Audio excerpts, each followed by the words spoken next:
Здравейте!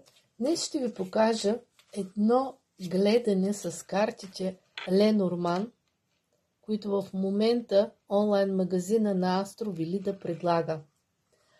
Най-лесното гадаене с тези карти е така нареченото гадаене с 3 карти. Разпилявате картите на масата, където гледате, и се избирате 3 произволни карти, които нареждате една до друга.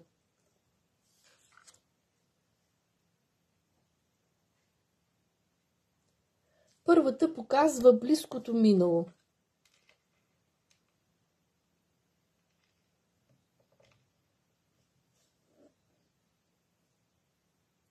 Това е картата на звездите.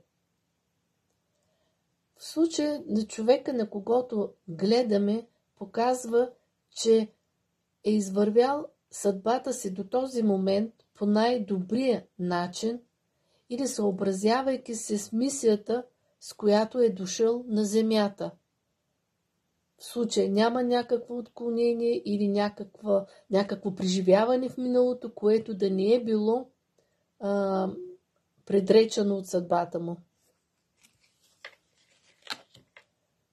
Втората карта,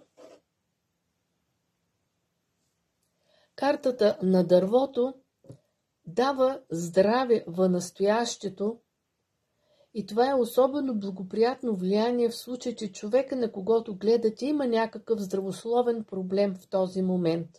Ако такъв не съществува, то за сега здравето му е стабилно и той може да се фокусира върху други важни задачи от живота си. Третата карта е картата на лисицата.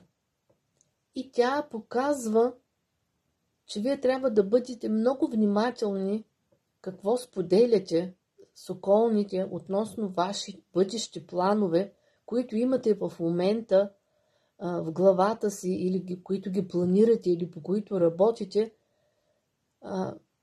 Ако искате да постигнете благоприятен резултат, да постигнете успех, действайте без много да афиширате какво правите, с какво се обвързвате, по какъв начин действате.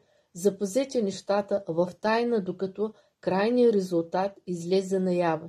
В някои случаи може да вещае тази карта и кражба на ваша идея, кражба на документ, който е свързан с вашата работа, с вашата дейност. Така че като цяло тази карта предсказва едно внимание, което се изисква от вас в опазване на вашите лични дела, планове, идеи, документи, вещи. Надявам се да съм ви била полезна с това видео.